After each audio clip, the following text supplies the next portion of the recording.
company. We appreciate you all being here today. I can provide you an update on the situation that we're working on at the Monticello nuclear plant. As I think all of you are aware, we've been managing a tritium leak into the groundwater.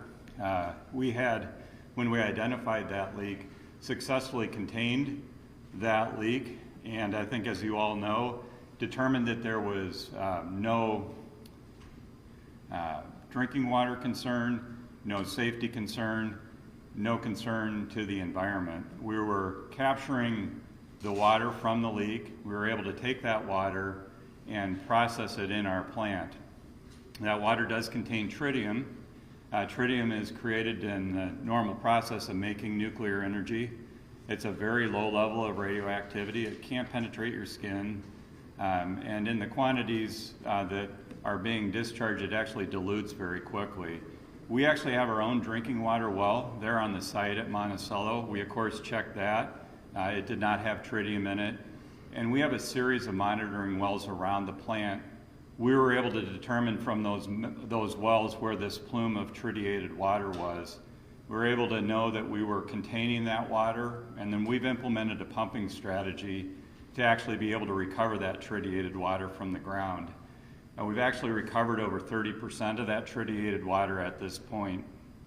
Unfortunately, in the last couple of days, we realized that the catchment that was catching the water from that leak was no longer catching 100% of it, and some of it was spilling over and back into the ground.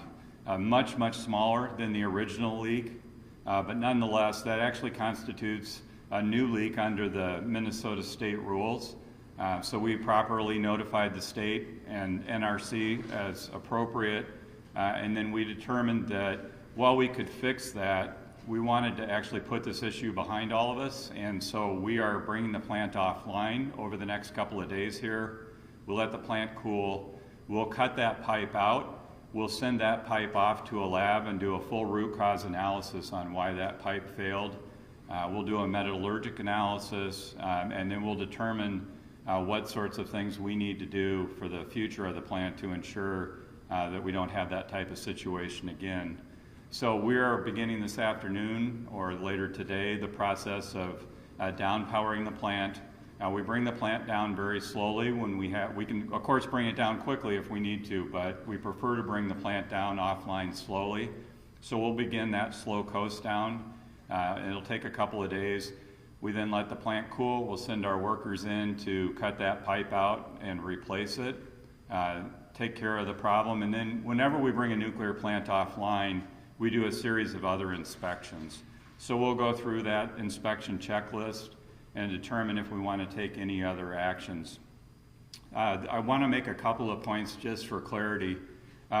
We determined as a conservative decision making here to go ahead and bring the plant offline and repair this. We could have continued to safely operate the plant and simply repaired the catchment, but then of course there was always a risk that it would spill over again and have more tritium enter the groundwater. And we didn't want to take that chance, so we're bringing the plant down. We'll make this repair. It should take care of the issue. The plant continues to operate safely.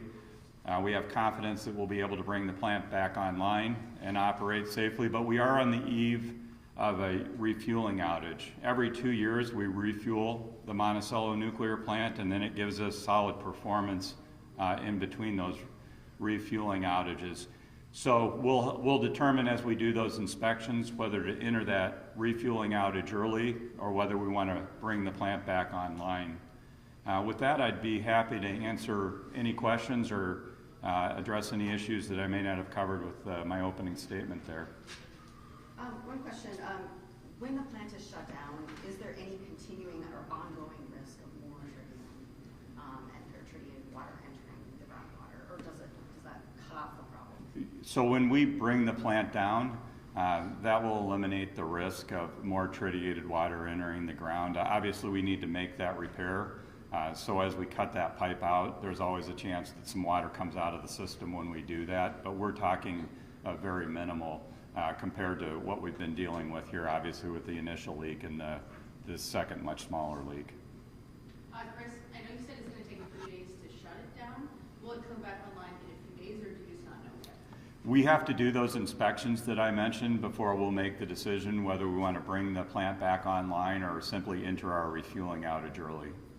How long will that process take? Are we talking weeks, days, months? So bringing the plant down will take a couple of days here. Like I said, we could bring it down faster if we needed to, but we don't need to. So we'll do the slow and steady, bring the plant down. We let things cool, get our crews in there, take care of this pipe, but also begin a series of inspections. That'll occur over the weekend and then into early next week, and then we'll continue our decision making on what our next steps will be. Chris, do you have any theories on what happened to the pipe initially? I know you're looking into that, but can you give us any more information on what caused the leak initially? You know, we don't. We can certainly speculate, but really what we want to do is cut that pipe out and do that full root cause analysis. And we'll do a full, thorough review, not just of that pipe, but also of our systems around that, so we can fully understand what happened here and make the right decisions. As I think many of you know from the previous interviews that you've done, this pipe is actually between two buildings. Those buildings each have very thick concrete walls. This is a difficult place to get in and inspect, particularly when the plant is running. So we'll be able to do a much more thorough evaluation once that plant is offline. We can get in there and really do the proper assessment to know what happened, why it happened, and make sure that we're taking the right actions to make sure it doesn't happen again.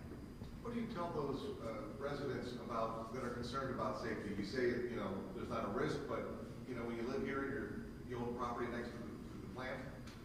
So Monticello is a great host community for us. We're really proud of the relationship we have with this community. We want to be a good neighbor to this community. We've known all along exactly what is going on. We knew where this tritiated water was. We knew that it didn't present a public health risk, that it didn't present a drinking water risk, and that it didn't present a safety risk. That said, we want to be transparent, providing information with the community, and as you all know, we've gotten a lot of feedback about how quickly we made information more publicly available. So that's certainly a lesson we take from this. Like I said, we value our relationship with the city of Monticello and the residents here. Our employees live and work in these communities around Monticello. So we are committed to being a good neighbor and making sure that we maintain that public confidence and trust in our operations. That's part of why we're here today with an open house to answer any questions that residents may have. We put information on our website. We've cited information on the NRC website. We invite any residents, neighbors who have questions or concerns to reach out to us, to reach out to the city and connect, and we're happy to provide any information that will help reassure them of the safety of this situation. Is the criticism you've received about the month-long last delay part of why you've informed the public faster this time? Well, absolutely. I think we all take lessons learned from experiences we're having. We've gotten clear feedback that people prefer to have more information sooner.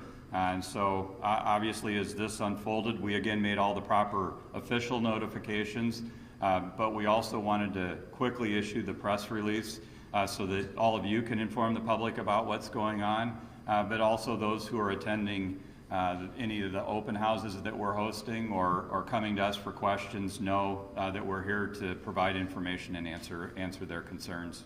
What was the reason for waiting after that initial leak back in November, I believe it was? Why wait? So, like I've said before, what our focus was when we realized that there was not a safety risk, there was not a drinking water risk, was really to find that leak, to make sure we were containing the water, and then work with the state agencies to determine how much water was in the ground, understand where that plume was. We actually brought in and drilled additional wells to give us more information and insight into that, and then be able to begin that process of figuring out how we're going to extract that tritiated water and be able to treat it at our plant. And that was our focus. We did make the public disclosure with the NRC. I recognize people don't go on the NRC website every day. So I think one of our lessons here is, even though we followed the proper formal notifications, we have an opportunity to do a better job being transparent with our neighbors, and so that's certainly a lesson we take from this. How long can the plant be down before it starts to impact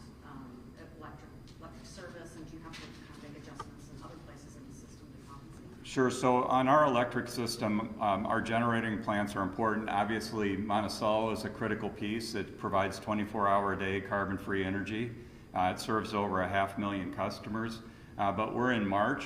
The days are getting longer. It's slowly getting warmer here in Minnesota, and this is actually a good time. We call it a shoulder season because we don't have the energy demand that we have in the winter or in the summer. So our other plants can fill in pretty easily for Monticello coming offline. We have enough margin that if we needed to take a plant offline, obviously in the peak summer or the peak winter, we can. But obviously our preference is to keep a good asset like this that's safely operating online to serve our customers. So we can be out as long as we need to do the work we need. And we're assured that we'll be able to have the plant back online really for that summer peak need that hopefully we all expect with a warm summer. If the leak goes unfixed, could the tritium get into the drinking supply? It's very unlikely that this tritiated water could reach the drinking supply. Monticello's intakes for its drinking water are actually upstream from this. Becker's intakes are actually across the river, so it's really not physically possible for that tritiated water to reach those wells. The sort of the worst case scenario is that with no strategy, the natural groundwater would eventually take that to the river.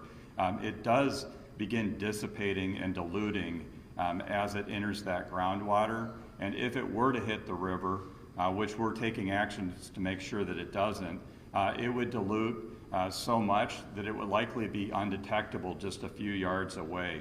Now we, like I said, have a series of wells to be able to tell us if it were migrating, and it's not. And then we also monitor the river to make sure that we know our plant's impact on the river.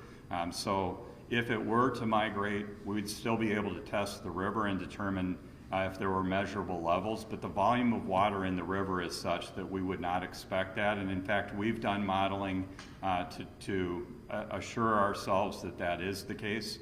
Nonetheless, our focus is contain this in underneath and around our plant where it is now. Don't let it leave our property. Remove that tritiated water from the ground. We're over 30% right now. We're taking a very slow and steady approach to that so that we can pull that out over the next year and be able to properly take care of it. Chris, so last year the plant celebrated its 50th anniversary. Is the pipe in question part of the infrastructure of the original facility? I believe it is, and one of the things we will do is go back through all the records and assure that we know, what's original equipment and what has been replaced. As you're well aware, we've invested hundreds of millions of dollars as we've run Monticello over those 50 years, and so as we add ask the NRC for permission to add additional years to the plant's operation, we want to inventory the age of everything in the plant and make sure we're dealing with whatever we need to update. In the industry, that's called a process of aging management. We take it very seriously, the NRC takes it very seriously, and that's really a part of that whole subsequent license renewal process that the NRC just had a hearing on here in Monticello a couple of nights ago. And is Xcel available to provide a diagram of where the leak was on the property? I think we can provide that. I don't know that we've provided, I think we've provided a map that shows where the wells are. I don't know that we've identified where the leak is exactly on that, but I think our nuclear folks who are going to be here today can sort of pinpoint that on the map for you. Big X. No. Right, we can identify that on the map, yes. Chris, was the leak in the pipe, first of all, was it corrosion of the pipe? Second of all, you mentioned this idea there was a catchment system put up to catch it. What does that mean, a catchment system? Sure. So again, was the pipe corroded? Is that why it leaked? Yeah, so Mike, we don't know the cause of the leak. Obviously, with a pipe of that age, we can all speculate. But we really don't want to speculate here. What we want to do is cut that section of pipe out, get the full metallurgic analysis and find out what caused that failure. The catchment system, as I said, this is in between two buildings with very thick concrete walls. So we actually cut away a piece of one of those concrete walls and essentially slid a catchment system container then in underneath that pipe to catch the water that was spilling out from the leak and then be able to contain that. So This is like a metal container. it's Underneath with the leak. yeah, I mean, it's a nuclear plant, and I'd like to make it sound really technical, but essentially we put something in there to be able to capture that water and then be able to pump that water into our water treatment system at the nuclear plant. When you replace the pipe, are you just replacing the problem section, or you do the whole length of the pipe? You know, I'd have to get back to you on just how much pipe we're going to replace. You know, this is part of an overall big system, so clearly we're not replacing the entire system, but my expectation is we're going to cut out sufficiently on both sides of the walls so that we're able to visually see the pipe that we're not replacing and assure the condition and really replace that part that's in such a difficult area to get a visual on. So basically, the catchment system, it overflowed. I mean, it caught the leak, but the leak was strong enough that the catchment system couldn't deal with it all, so you had to go. Mike, you're exactly right. Originally, we were catching 100% of that water, and then we hit a situation where water was spilling over. And under the rules, that's technically a new leak, but it's really coming from that same failure in the pipe. And we had prevented more water from getting in the groundwater. In this second situation, we had several hundred gallons that went in as compared to the larger leak that we had previously. In the well rating there, that new leak, what did it go up to? What was the picocurie rating? And did any of the surrounding wells after this new leak have a picocurie rating above 20,000, above the EPA cutoff? So, Pat, I'll have you check my answer here, but we really haven't seen a change in the picocurie in the wells due to this leak. It was really being able to tell from our inspections, we did daily inspections on that catchment system, that we were no longer capturing 100% of the water. So we may see slight fluctuation in picocuries in our monitoring wells, just because we're pumping and that is moving groundwater. So we'll see, day to day, we may see picocurie changes. But really what we've seen over time is that the well directly underneath the plant is the one with the highest picocuries.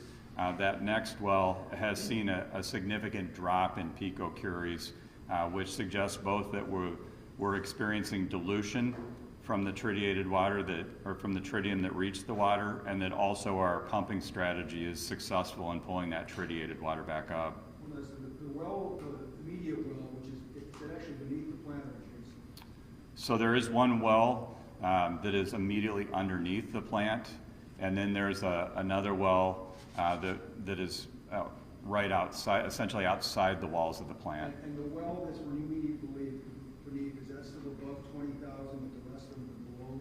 I'll defer Pat for a little help from you. I believe we are above 20,000 at the well right underneath the plant. That's correct. If there's no danger to the public or to the river related to these leaks that have happened, then what's the point of fixing them? That's a great question. So we have a permit at Monticello that's a zero liquid discharge permit. So we obviously don't want to be spilling things because we're out of compliance with our permit if we do that. We also take, as the industry, unintended leaks very seriously. We want to know exactly what's happening when we operate these plants. We know that something has happened that we didn't want to happen. So we feel that it is our responsibility, both under that permit and as our obligation as a nuclear operator, to take care of that situation, to bring that water back up. It's part of our overall assurance to the public that we're operating as safely and in an environmentally friendly manner as we can. And for what reasons would tritium leaks violate a permit? Well, we're simply a zero discharge permit plant. So when we have an unintended discharge like this, there's the risk that we're not in compliance with our permit. That's in part the reason for the notification of the agencies. But like I said, we live and work in these communities. We appreciate the great resource that we have here in the community and with the river next door. So we want to show the public that we treat this seriously. We spilled something, we want to clean it up, and that's what we're doing. And what is the entity that gives the permit? So we have multiple permits, of course. We're very heavily regulated in our nuclear plants. The Nuclear Regulatory Commission regulates us for safety day in and day out. The Minnesota Pollution Control Agency is the lead state agency, but we also, of course, are working very closely with the Department of Health in Minnesota and the Minnesota Department of Natural Resources. And then we have plenty of other agencies that also regulate us, but those are really the core agencies that are involved working with us on this situation, and obviously we're responding to them as we do the work here.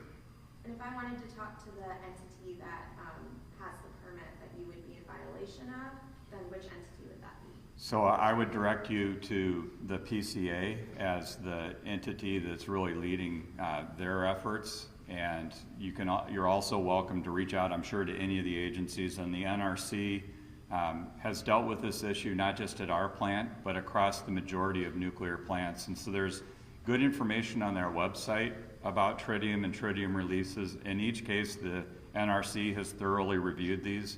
They will very thoroughly review this one as well. And in each of those cases, they found that there was no risk to the public. So they're a good source of information as well. Any other questions? If not, I might just say I really appreciate all of you coming back to Monticello, for those of you who weren't here the other night, and helping provide information about this. We're obviously here to answer questions. We're looking forward to speaking with any residents who have concern, but we remain convinced that there is no threat to drinking water. We're meeting our safety obligations. We want to continue to be a good neighbor here to Monticello, and we're very appreciative of the city and all of the other agencies who are working with us on this situation. So happy to answer any further questions that any of you have. Thank you. Thanks.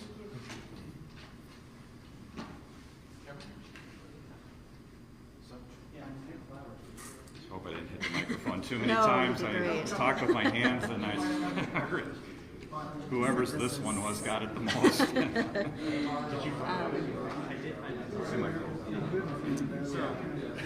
have to unclose this person.